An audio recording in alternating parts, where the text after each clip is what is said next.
Hi, my name is Michael Gianfrancisco. I'm a high school English teacher at North Providence High School in North Providence, Rhode Island, and welcome to our panel, Graphic Novels Aren't Just for Teaching, Instruction and Validation Through Comics. I will be joined also by a friend and colleague of mine, Shveta Miller, who I'll introduce in just a moment, but I just wanted to tell you a little bit about me first. I've been teaching for 18 years. I focus and specialize in graphic novels as educational tools in the classroom. I've made presentations around the country at Comic Cons and events like like the NEAT conferences in the past, NCTE, ALA, New York Comic Con, Denver Pop Culture Con, San Diego Comic Con, C2E2, and all sorts of other events and shows around the country where I present my strategies on how to teach with comics in the classroom. I'm also a founding member of the LitX Educational Collective. Information and links to all of this stuff will be in your show notes here today. But I would like to take a moment to introduce my friend Shveta Miller, who will be doing the second half of this presentation where she'll talk about strategies. So I'm going to throw it over to Shveta. Shveta? Thanks, Michael. I'm Shavetta Miller, author of Hacking Graphic Novels: 8 Ways to Teach Higher Level Thinking Using Comics and Visual Storytelling. I'm excited to be here with Michael to support you with using comics and graphic novels in the classroom, not just to teach visual literacy skills and all the other reasons that we would use these texts with students, but to talk specifically today about strategies that can support the social and emotional health of your students and even yourself. So, first, Michael is going to walk us through his own classroom library where he has a lot of compelling titles, some popular, some newer, some less known ones that can support this work in the classroom. And then we'll come back to me and I'll talk about some strategies you can use with those same texts. Ready, Michael? Hi, welcome back. So here we are again in my classroom, and I'm happy to be book talking a few books for you. Behind me are some of the bookshelves. You can't see all of them because they extend along the floor here to my right, containing all of the graphic novels in my lending library. I'm very proud of this collection that I've curated. And as you can see here, I have featured topics every month. And this month it is social emotional wellness. So I pulled a number of graphic novels that I feel cover some of those social emotional wellness issues that often plague our students and even some of the faculty members and their families. So I'm going to grab a few books off the shelf, and please try, understand these aren't all of the books that approach social emotional issues and concerns. This is just a few that I found particularly useful and popular among my students. The first one I'm going to talk to you about is this one here. It's called I Kill Giants. It's written by Joe Kelly, drawn by J.M. Kendamura. It's one of the most popular books in my library. In fact, I do have a classroom set of these that I have used in my senior English class as well as my graphic novel course. And it is the most borrowed set of books that my classroom has. In fact, my set is currently loaned out to another classroom here in the building. This book talks about coping with the illness and loss of family members. The main character, Barbara, is a young girl who is dealing with that type of problem, and she manifests her her emotional struggle in the form of giants and other mythical creatures that she feels she needs to destroy in order to save her family members and friends from the regular problems that life brings. The art is spectacular.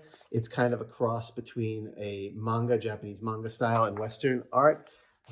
Some of the splash scenes, the splash pages, I should say, are just truly spectacular. She's fighting the titans and the giants. It's just amazing. There's a lot of room for debate in this book about what's really going on and what things mean. There's also a film version of it that you can watch with the students after you read it. Personally, I don't think the film is as good as the book, but both are quite good. And honestly, I can't watch or read the film or the book without crying at the end. It does hit home for me on a personal level. So definitely a book that you should check out. Another book, I Kill Giants, I would put in the middle to high school level. I read it with my seniors, but I know that 11th grade teachers have done it, and so have younger teachers of younger students. Shannon Hale's Real Friends. This is part of a series of books based on her life, Shannon being the main character. This deals with things like depression, identity, moving up and on in your life, and as we mature, how our relationships change. There's a lot in this book to unpack. It's a fantastic book and a really, really wonderful series that I really love. And I've got all of the books here as well. It's got a very simple and accessible art style to it that I think this can work with middle school students as well as freshman, sophomore, high school students. But I'm of the mind, honestly, just to frame the conversation, that even middle grade level books can work with high school students if the stories and themes are those that the students find engaging and accessible. So I don't usually limit the books that I offer to my students to a certain reading level unless it's academically necessary.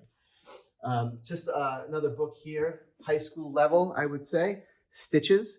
This is by the fantastic David Small, who is a well-known and seasoned artist and writer.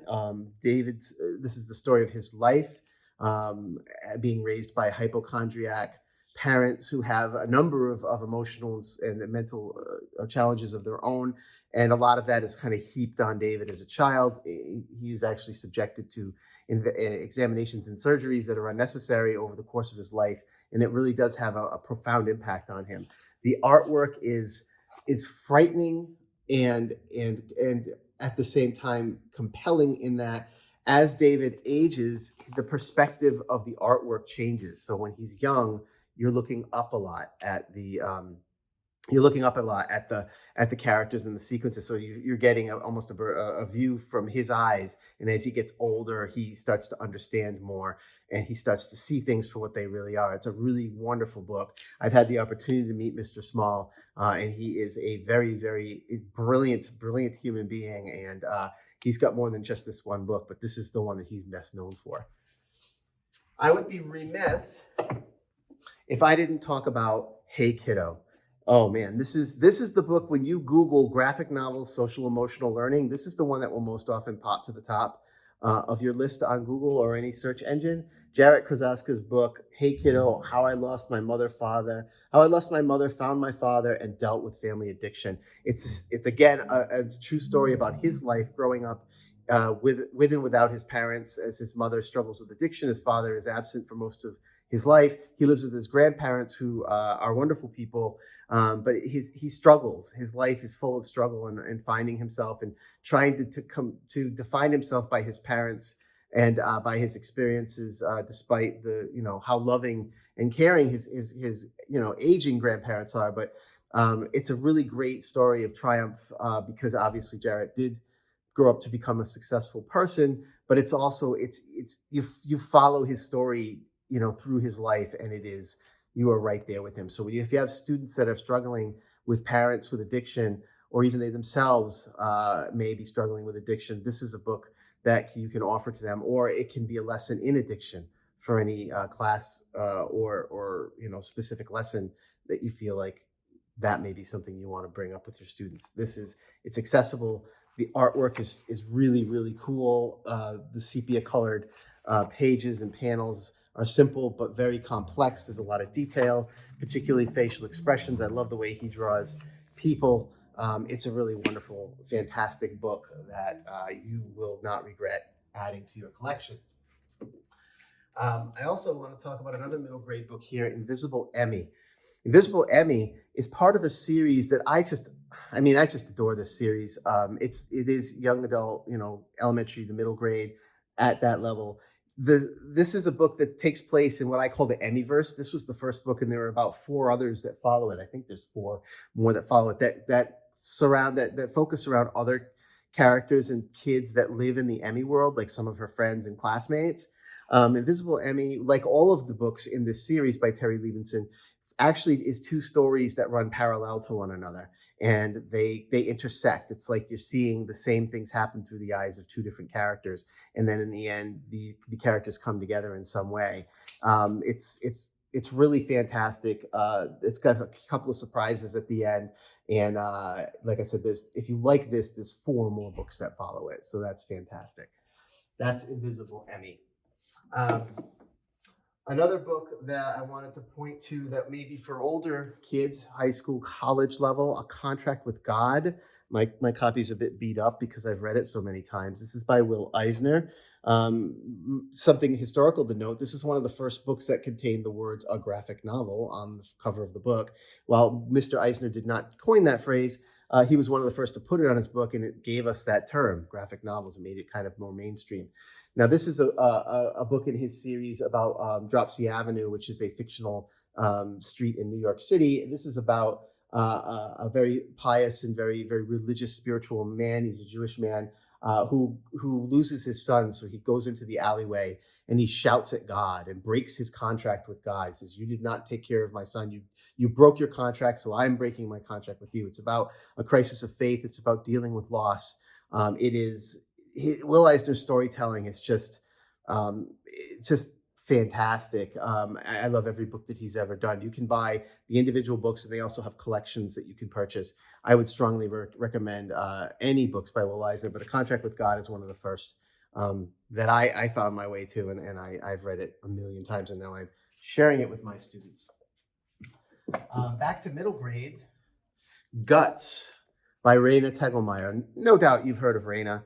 Raina is very famous because she wrote the book Smile, and that was one of the first middle grade graphic novels that went mainstream. Super popular. Raina is an unbelievably great storyteller and just a wonderful person. I've had the fortune of working with her over the years on various educational panels and stuff like that. She is a really great person, and her stories just they seem to connect with students, kids. Chances are your students, most of them have already read this either on their own or in a class at elementary level or middle grade level. Her first book was called Smile, which you may have heard of. She's done several since then: Sisters, Ghosts, Drama, and then this is her most recent book called Guts. This is a book about her again, like Smile. It's a semi-autobiographical, but this is about her struggling with anxiety, and to the point where her stomach hurts from the anxiety she's feeling about the pressures in her life as a middle school student and in her family. So this book is really it is one of the much like Jarek Krasatska's book, when we talked about Hey Kiddo, this book is very much another one of those books that kind of rises to the top of social emotional learning type books that you can work with your students on and read them. It's very, like I said, again, very accessible, colorful, middle grade style. You can see there how she depicts her anxiety there. It's a really easy and quick read, but it's also very complex in some of the themes that it brings forth. So I highly recommend Guts as well. Um, Sliding back up to the older grades, this is one that not many people talk about, although in the medical community, this book is really well known. It's called Taking Turns. M.K. Sirwich is a very well-known writer, and she was a nurse. She wrote and drew this graphic novel, and as you can see, the artwork is very simple, but don't let that fool you. It seems very simple and almost like, I wouldn't use the word crude, but I mean that's what it may seem like to some people, but it absolutely not. The artwork is every bit as complex as the story of this book, and this is about her time on the AIDS ward during the beginning of the AIDS epidemic in the United States. When we didn't understand what the disease was, we didn't understand how to treat it or how it actually attacked the body. And she worked as a nurse on a ward where people would come who were infected with AIDS, but they basically tried to keep them comfortable until the end came. It's a very sad and very candid book about the beginnings of a new, scary new disease, and what we didn't know about it really affected how people looked at those who contracted it. If you remember what the epidemic was like, she gets to the heart of that. Talking about identity, LGBTQ issues, and then also coping with loss on a regular basis. She gets to know her patients, and she struggles with them, and it is a very sad story, which covers many years of her time on that ward. It's an absolute must read, and it's something that you could easily share with your students, particularly now during the current pandemic, which is very similar in how little we knew at the beginning, how little we still know now about the COVID pandemic. This book can kind of run parallel to that. It can be even used alongside some of the things that we're dealing with now, since our kids are living through a pandemic. They're growing up, coming of age in a pandemic, which is something we as educators don't understand, because we are adults, they are kids, and they are struggling with complex issues around the pandemic that we are not. We have our own issues, but I would recommend this book absolutely. Um, Two other books I'm going to bring together, both from First Second publishers. Last Pick and Mighty Jack. Let me uncover the names there. These are by Ben Hatke and um, Jason Walls. Mighty Jack is a retelling of the Jack and the Beanstalk tale, where Jack is dealing with his life is hard. He's got a single mom at home. He doesn't have much money. He goes up the beanstalk to try to bring back something to help the family. And his sister, who you can see just behind him here, is autistic. So he's trying to protect her at the same time as he's trying to help his family. Very interesting story of middle grade to high school, and it's also part of a series. Last Pick by Jason Walls.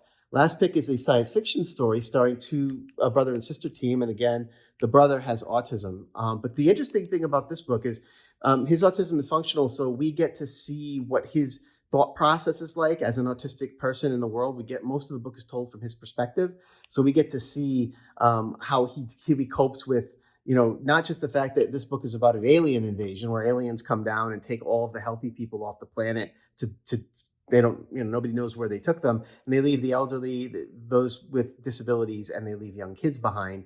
And what's the humans that are left on Earth come together to try to fight off the aliens under the leadership of these two kids.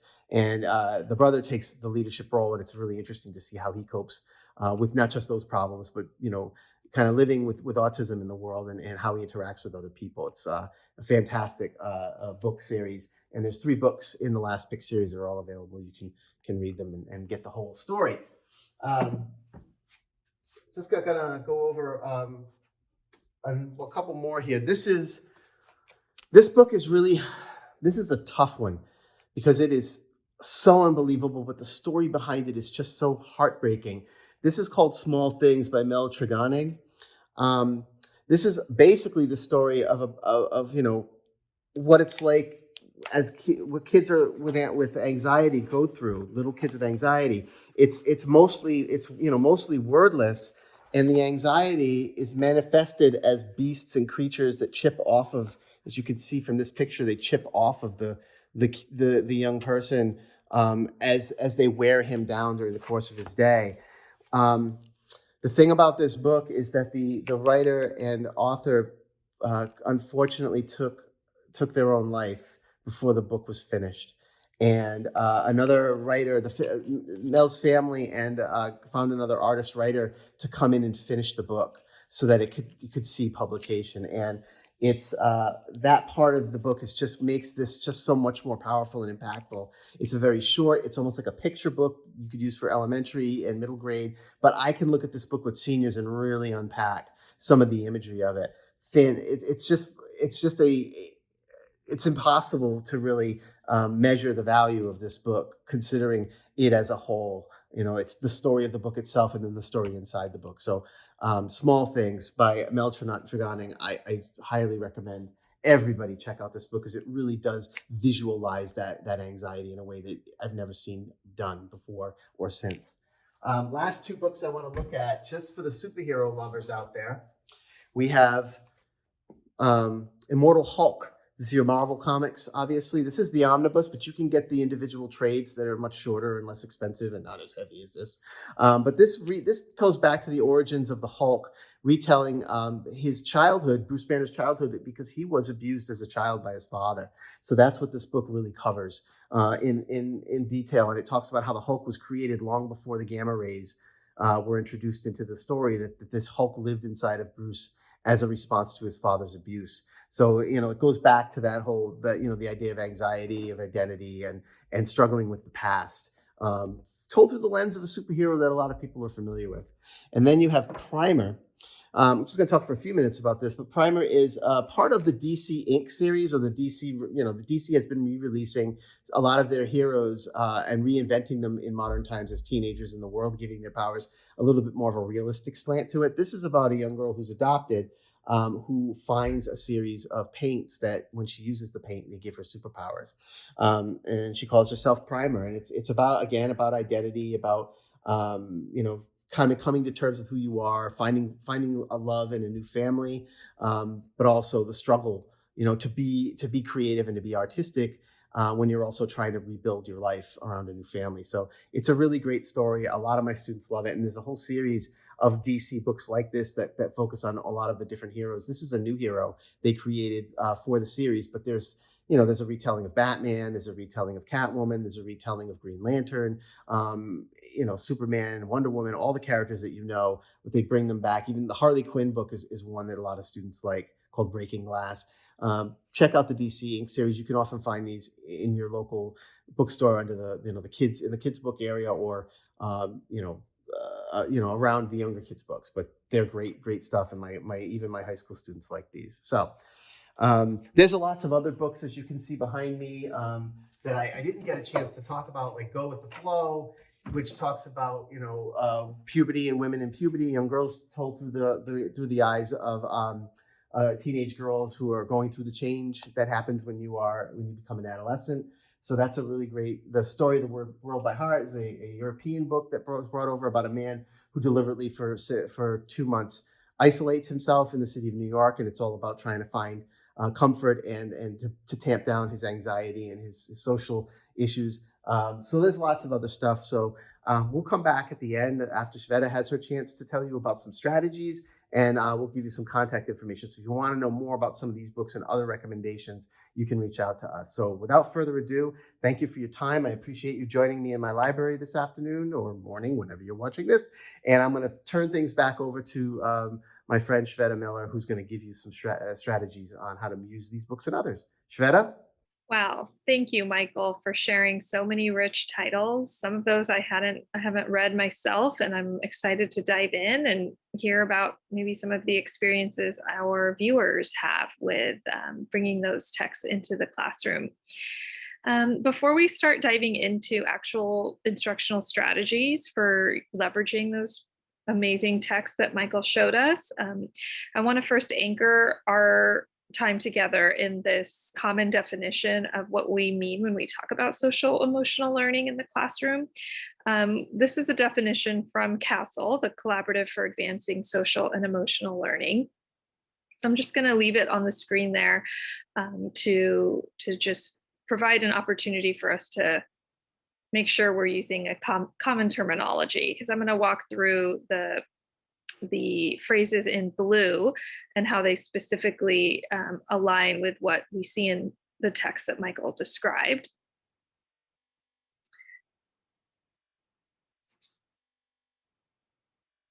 So first, let's talk about managing complex emotions. So that's a big piece of social emotional learning in the classroom. And so what I'm showing you here is an excerpt from Raina Telgemeier's recent graphic novel, Guts, which Michael showed us a glimpse of. And this is just one of many pages that describe her difficulty. The author, Raina Telgemeier, it's a memoir that she experienced growing up in her formative years, suffering from a diagnosed fear of throwing up and other severe anxieties. And you can just see how there's actually very little text on these 2 pages, but the sensation of that anxious dread that she felt about even the concept or chance that she might throw up, what that felt like for her. So you could have a lot of rich discussions in the classroom here, just about a lot of these subtle visual choices that made their way into this 2-page spread. We won't go into all of them right now because I want to show quite a few examples. But just pausing to think about when we are talking about chronic fear and anxiety, how difficult it is for us, and especially young people, to articulate that to others. I mean, she herself in this story talks about her time spent with a therapist that actually helped her express the anxiety that she had. But when students don't have that opportunity, or that's going to take a long time to develop those skills, visual language is a powerful vehicle to explore those ideas and communicate how you're actually feeling to others. Because she shows in this story as well how her mom didn't have a sense of the intensity of her fear and anxiety, and that was I you see as a common thread in a lot of these stories that communicating that intensity of emotion to others is a huge roadblock. So if you're drawing on more language tools like visuals, then that communication is possible, not just for your own needs to communicate how you're feeling with those who need to know, but also to provide a visual language and vocabulary for people reading it who need that same expressive capability that they don't yet have. So, what we're seeing on the right is one of my own students who was able to manage his own complex emotions around his selective mutism that he had exhibited in school, and his fear of speaking in class when asked by authority figures, like we can see here in the panel with the the faceless adult carrying what might be a briefcase, signifying that they're the authority figure or teacher on campus, and sort of just how he feel the anxiety there that he's able to communicate just with two lines for eyes, a more diminutive frame, off in the foreground while the teacher is centered in the panel in the background, taking up more space and power. Just and the emanata, the squiggly lines above his head. You even without the visual sophistication of Raina Telgemeyer's work, a young student is still able to communicate quite a lot about the complex emotions they're feeling that others may just dismiss or interpret as something else, defiance or not caring about school.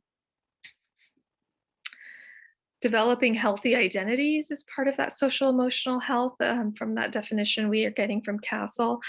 And we see some excerpts here from New Kid by Jerry Craft on the right, where that entire book is a lot about how he is trying to develop a healthy sense of self as he attends a elite prep school in New York City. That when he himself had grown up in a more diverse neighborhood public school, and he is navigating the complexity of being one of the few students of color in this school and how other teachers might see him.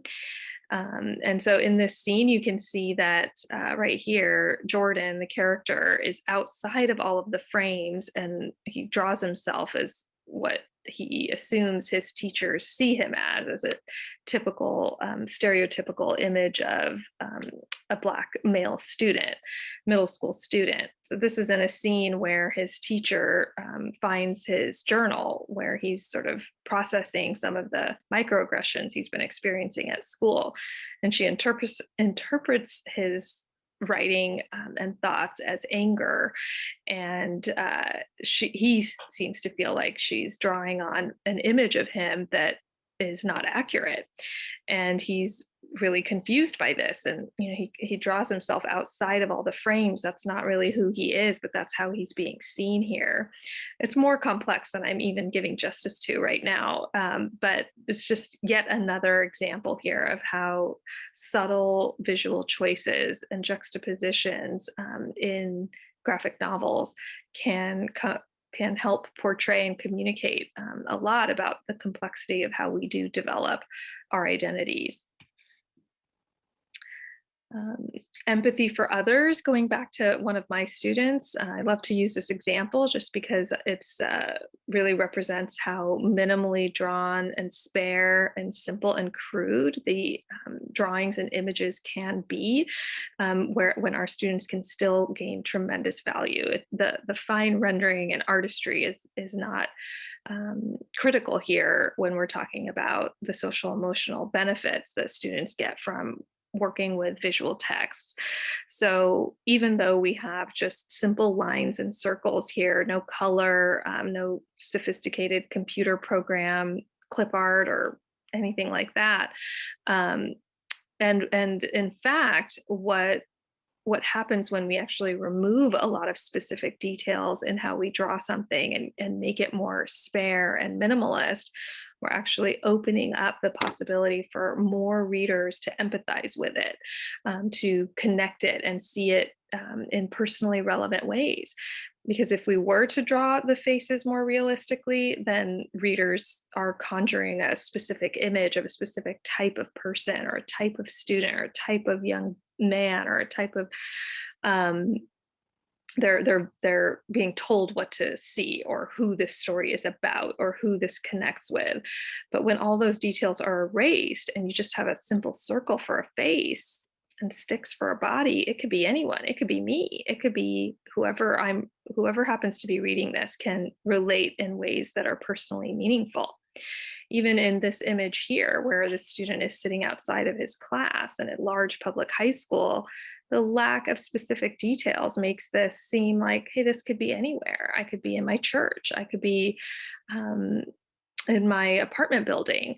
I can relate to the story and empathize with the experience the character is having so much more easily when I'm not being told who this is about and what I'm seeing. And conversely, the student themselves who's managing their complex emotions through their visual storytelling may be able to do that with a little bit more comfort when they know that it's not obviously about them. It's very anonymous. The lack of detail and specificity here makes it feel like, oh, this is just a little story I'm drawing.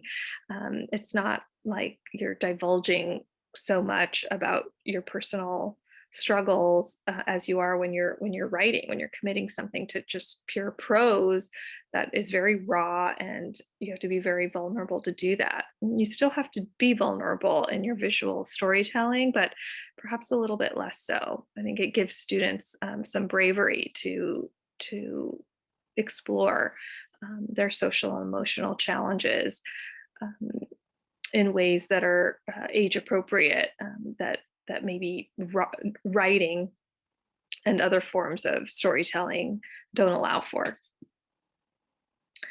Responsible decision making. This is an excerpt from Fun Home by Alison Bechtel.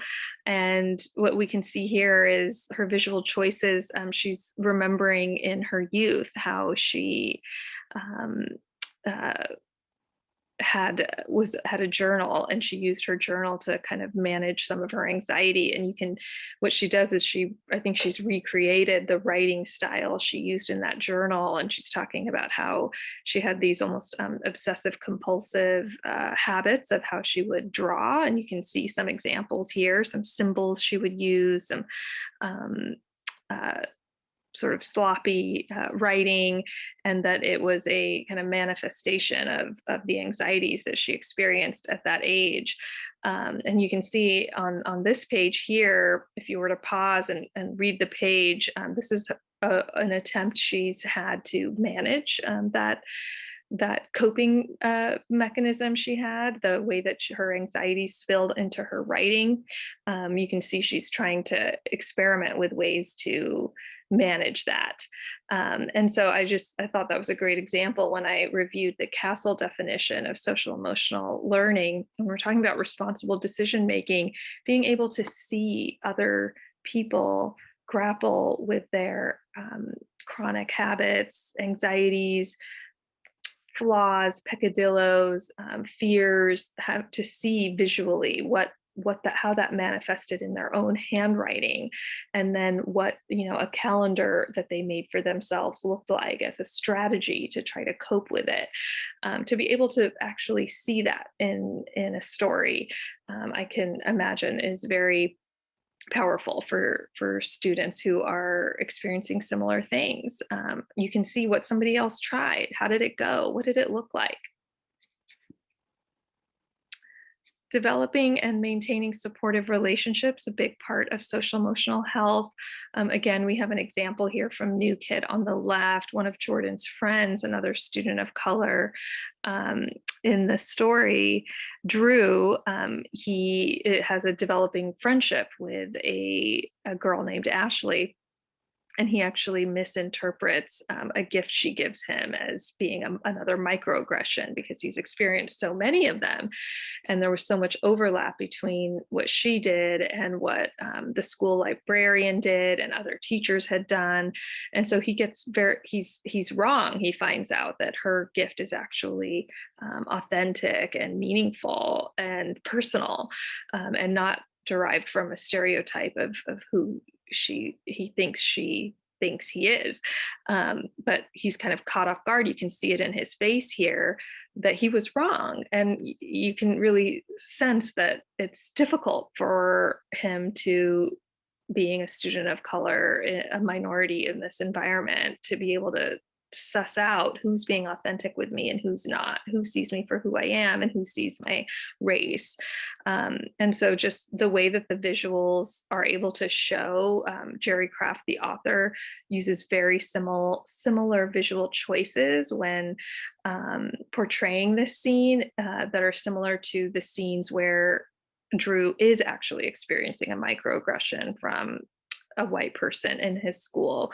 And the parallel in how the page is drawn, really helps the reader make those connections. Like, wait, this is just like what happened with the librarian. Or wait, is it? Wait, so Ashley actually sees him for who he is.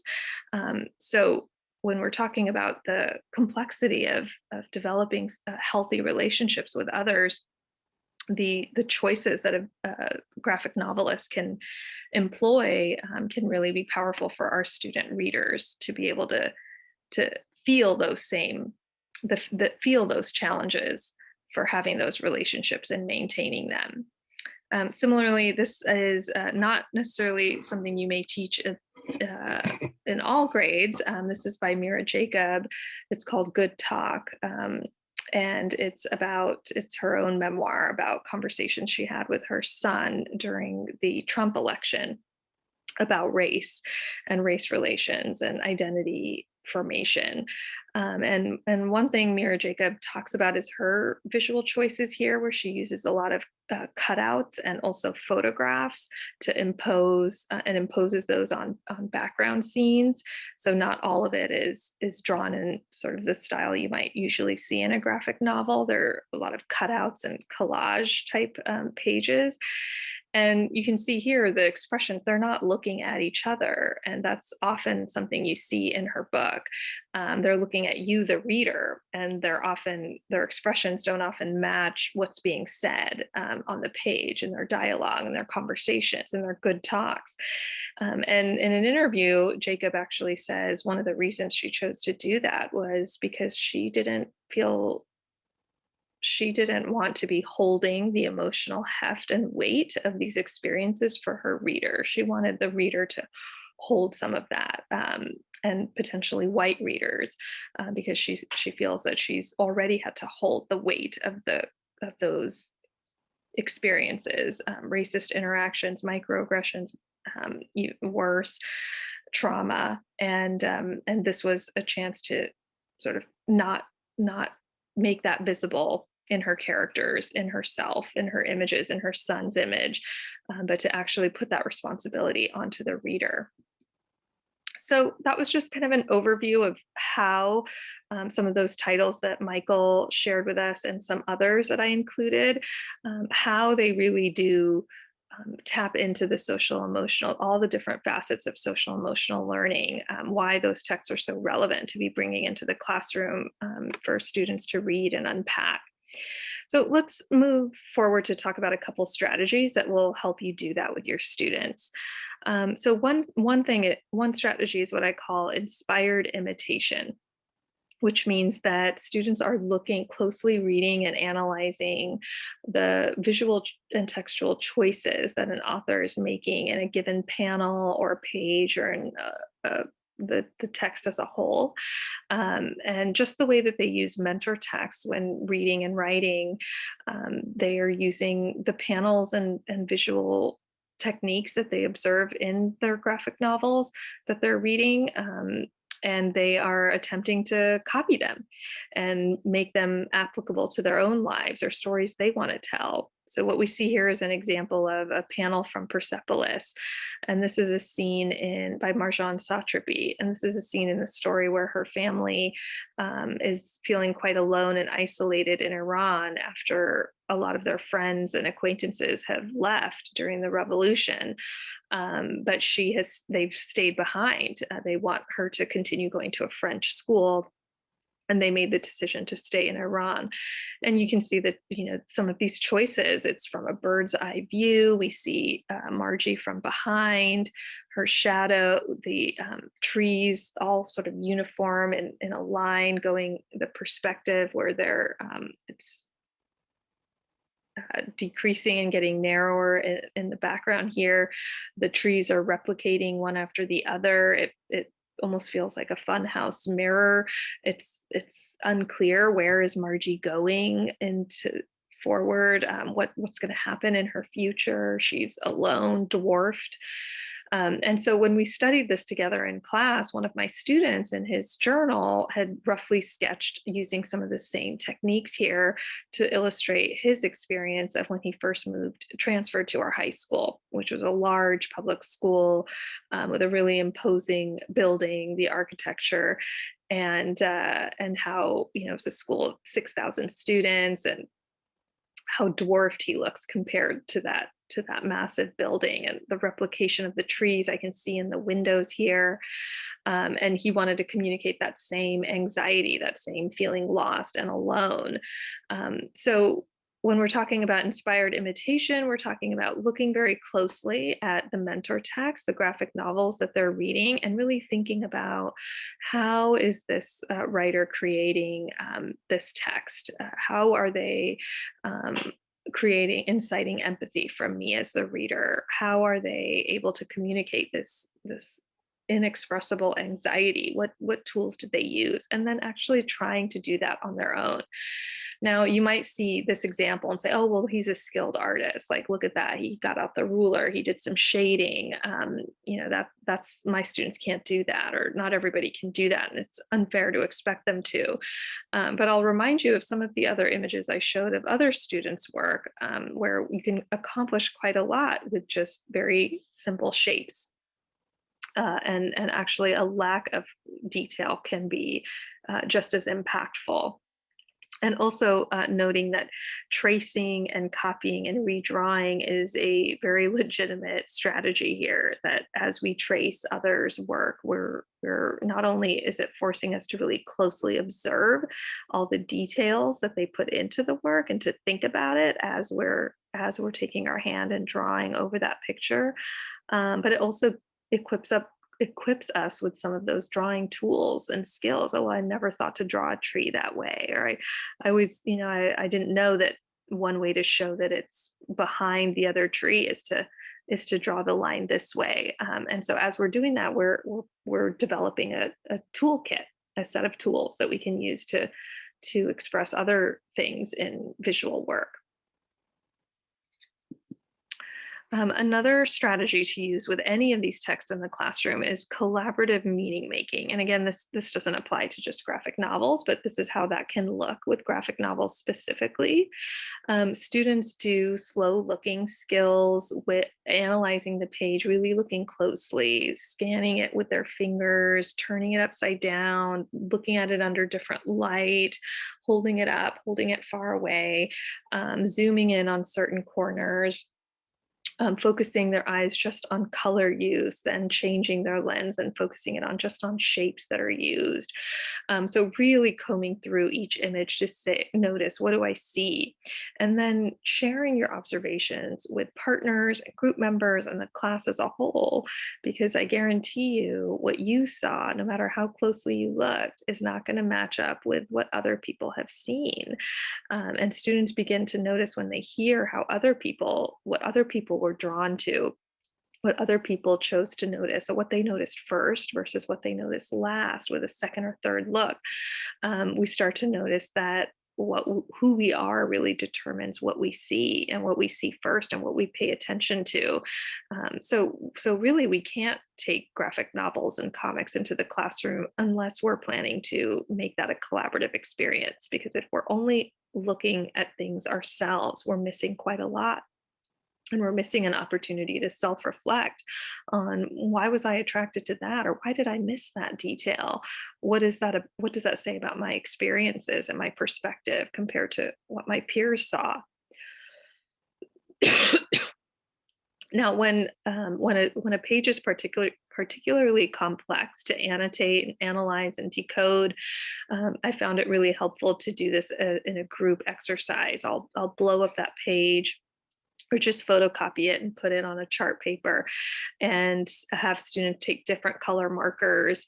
Maybe each student in a group, or each group has their own colored marker, and they take turns going up to the page and making meaning. Well, I don't know what this is. They could simply ask a question. They could simply draw an arrow to something and say, why is it like this? Or notice a change, or draw a connection, or draw a parallel. And then the next group or the next student comes up and makes their points in a different color, and they might respond to what another group or student wrote. And maybe they have an idea and an answer, or a response to that, or an additional question or connection.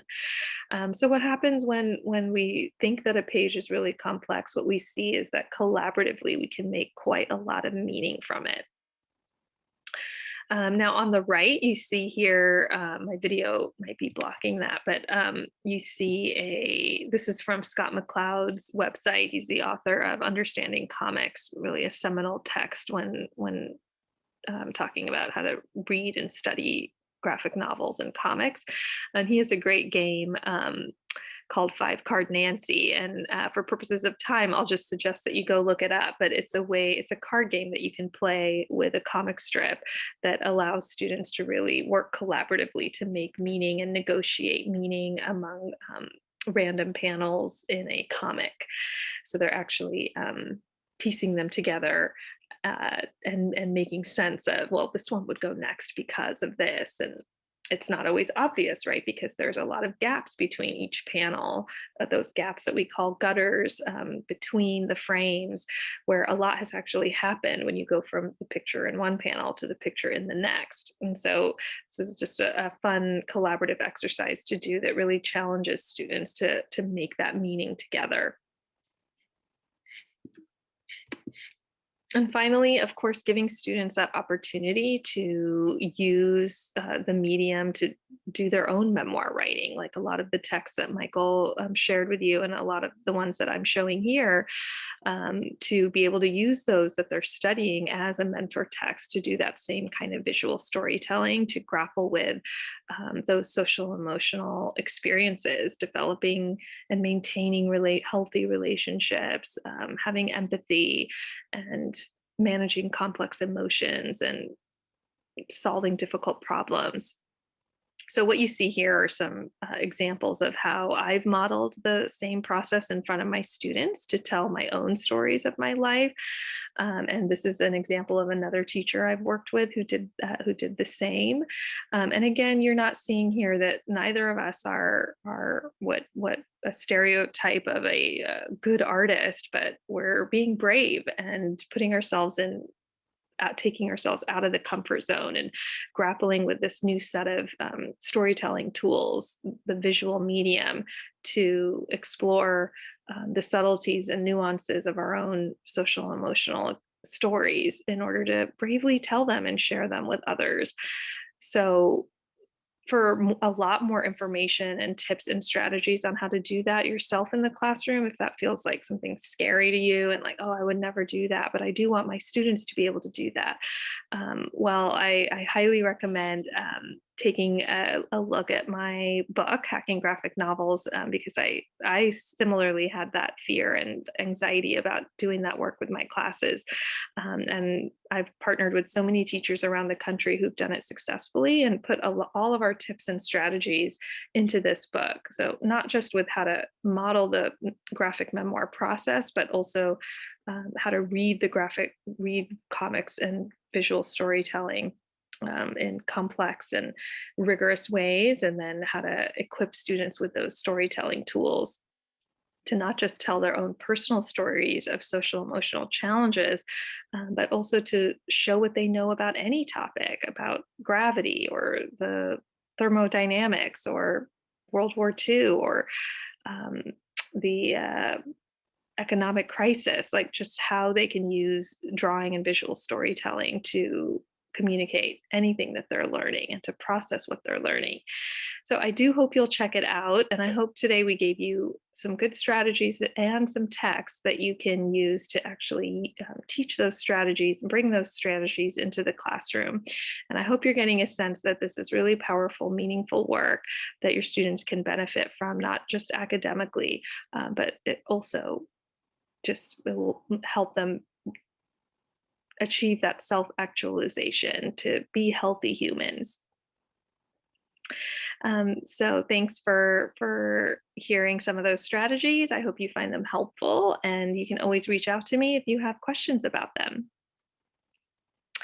So we'll turn back to Michael, and I think we'll go ahead and close out with some resources for you to look up and our contact information. Well, thank you, Shveta, for giving us all those amazing strategies. I know that the teachers from the NEAT conference are really going to get a lot out of them.